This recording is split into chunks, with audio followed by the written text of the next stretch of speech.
Low percent of gluten and high protein ಆಟನ ಮನೇಲಿ ಯಾವ ಥರ ರೆಡಿ ಮಾಡ್ಕೊಳ್ಳೋದು ಅಂತ ನಾನು ನಿಮಗೆ ತೋರಿಸ್ಕೊಡ್ತೀನಿ. ಯಾರ ಮನೇಲಿ ಪ್ರತಿದಿನ ಚಪಾತಿನ ತಿಂತಾರೆ ಅವರು ಮಲ್ಟಿಗ್ರೇನ್ ಆಟನ ಯೂಸ್ ಮಾಡೋದ್ರಿಂದ ಆರೋಗ್ಯಕ್ಕೆ ತುಂಬಾ ಒಳ್ಳೆಯದು. ಮಲ್ಟಿಗ್ರೇನ್ ಆಟನ ರೆಡಿ ಮಾಡ್ಕೊಳ್ಳೋದಕ್ಕೆ ಅಳತೆ ಮಾತ್ರ ಯಾವಾಗಲೂ ಕರೆಕ್ಟಾಗಿರಬೇಕು. ಅಳತೆ ಕರೆಕ್ಟ್ ಆಗಿಲ್ಲ ಅಂದರೆ ಚಪಾತಿ ಸರಿಯಾಗಿ ಬರೋದಿಲ್ಲ.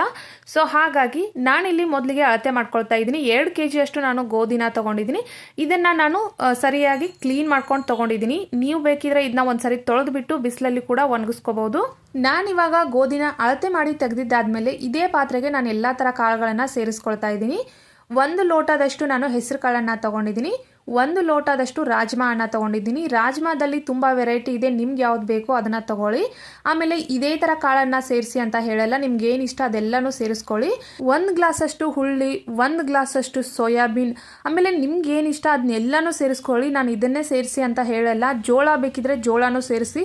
ನಾವು ಪ್ರತಿದಿನ ಜೋಳದ ರೊಟ್ಟಿ ತಿನ್ನೋದ್ರಿಂದ ಸೊ ಹಾಗಾಗಿ ನಾನು ಜೋಳನ ಇದರಲ್ಲಿ ಸ್ಕಿಪ್ ಮಾಡಿದ್ದೀನಿ. ನಾನಿಲ್ಲಿ 2 ಲೋಟದಷ್ಟು ಸೋಯಾ ಜಂಕ್ಸ್ನ ಹಾಕಿದ್ದೀನಿ. ಯಾರು ಸ್ಕಿಪ್ ಮಾಡಬೇಡಿ, ಯಾಕಂದರೆ ಹೈ ಪ್ರೋಟೀನ್ ಇರೋ ಅಂಥದ್ದು ಸೋಯಾ ಜಿಂಕ್ಸ್. ಸೊ ಹಾಗಾಗಿ ಯಾರು ಸ್ಕಿಪ್ ಮಾಡೋದಕ್ಕೆ ಹೋಗಬೇಡಿ, ತುಂಬಾ ಹೆಲ್ತ್ ಬೆನಿಫಿಟ್ಸ್ ಇದೆ ಇದರಿಂದ. ಸೊ ಹಾಗಾಗಿ ನಾನಿಲ್ಲಿ 1/2 ಲೋಟದಷ್ಟು ಕಾಬೂಲ್ ಕಡಲೆನ ತೊಗೊಂಡಿದ್ದೀನಿ. ಕಡಲೆನ ಜಾಸ್ತಿ ಹಾಕಬಾರ್ದು, ಚಪಾತಿ ಸೀದೋಗುತ್ತೆ, ಆಮೇಲೆ ಗಟ್ಟಿ ಆಗುತ್ತೆ, ಸ್ಮೂತಾಗಿ ಬರಲ್ಲ. ಸೊ ಹಾಗಾಗಿ 1/2 ಲೋಟದಷ್ಟು ಮಾತ್ರ ನಾನು ಕಾಬೂಲ್ ಕಡಲೆನ ತೊಗೊಂಡಿದ್ದೀನಿ. ಆಮೇಲೆ 1 ಲೋಟದಷ್ಟು ನಾನು ಮಡಿಕೆ ಕಾಳನ್ನು ತೊಗೊಂಡಿದ್ದೀನಿ. ಇದು ಟೈಪ್ ಆಫ್ ಹೆಸರು ಕಾಳು ಥರನೇ ಬರುತ್ತೆ ಇದು ಕೂಡ.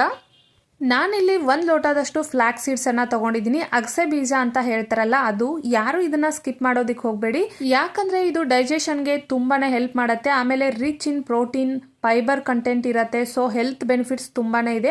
ಸೊ ಹಾಗಾಗಿ ಇದನ್ನು ಯಾರು ಸ್ಕಿಪ್ ಮಾಡೋಕ್ಕೆ ಹೋಗಬೇಡಿ. ಇವಾಗ ಇದನ್ನೆಲ್ಲ ಹಾಕಿದ ಮೇಲೆ ನಾನು ಚೆನ್ನಾಗಿ ಮಿಕ್ಸ್ ಮಾಡಿಕೊಂಡು ಅಳತೆ ಮಾಡ್ಕೊಳ್ತಾ ಇದ್ದೀನಿ ಕರೆಕ್ಟಾಗಿ. ಮತ್ತೊಂದು ಸಾರಿ ಅಳತೆ ಮಾಡಿಕೊಂಡ್ರೆ ಕರೆಕ್ಟಾಗಿ 2 kg ಇರಬೇಕು. 2 kg ಗೋಧಿನ ತೊಗೊಂಡ್ರೆ 2 kg ಅಷ್ಟು ಎಲ್ಲ ಥರ ಕಾಳು ಆಮೇಲೆ ಏನೇನು ಮಿಕ್ಸ್ ಮಾಡ್ಕೊಂಡಿರ್ತಾರಲ್ಲ ಇದೆಲ್ಲ 2 kg ಇರಬೇಕು.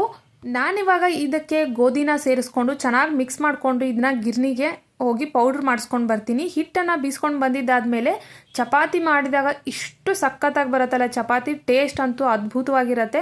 ನೀವು ನಾರ್ಮಲಾಗಿ ಏನು ಚಪಾತಿ ತಿಂತೀರಲ್ಲ ಅದಕ್ಕಿಂತ ಡಿಫ್ರೆಂಟ್ ಆಗಿರುತ್ತೆ ಟೇಸ್ಟು, ಹೆಲ್ದಿ ಕೂಡ ಆಗಿರುತ್ತೆ ಇದು. ಇವಾಗ ಇದನ್ನು ಪೌಡ್ರ್ ಮಾಡಿಸ್ಕೊಂಡು ಬಂದಿದ್ದಾದಮೇಲೆ ನೋಡ್ಬೋದು ಎಷ್ಟು ಸ್ಮೂತಾಗಿ ಎಷ್ಟು ಚೆನ್ನಾಗಾಗಿದೆ ಪೌಡ್ರು.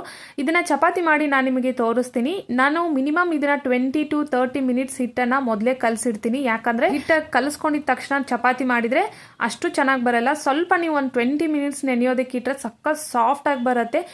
ಘಮ ಅಂತೂ ಇಷ್ಟು ಚೆನ್ನಾಗಿ ಬಂದಿರುತ್ತೆ, ಸೂಪರಾಗಿ ಬರುತ್ತೆ. ನಿಮಗೆ ಜೋಳ ಬೇಕಿದ್ರೆ ಸೇರಿಸ್ಕೋಬೇಕು ಅಂತ ಆಸೆ ಇದ್ರೆ ಜೋಳನೂ ಸೇರಿಸ್ಕೋಬಹುದು, ಏನೂ ತೊಂದರೆ ಇಲ್ಲ. ಪ್ರತಿದಿನ ನಿಮಗೆ ಈ ಥರ ಚಪಾತಿ ತಿನ್ನೋಕ್ಕಾಗಲ್ಲ ಅಂತ ಅಂದರೆ 1 ವೀಕಲ್ಲಿ 2 ರಿಂದ 3 ಸಾರಿ ಆದರೂ ಈ ಥರ ಚಪಾತಿ ಮಾಡ್ಕೊಂಡು ತಿನ್ನಿ, ಹೆಲ್ದಿಯಾಗಿರುತ್ತೆ.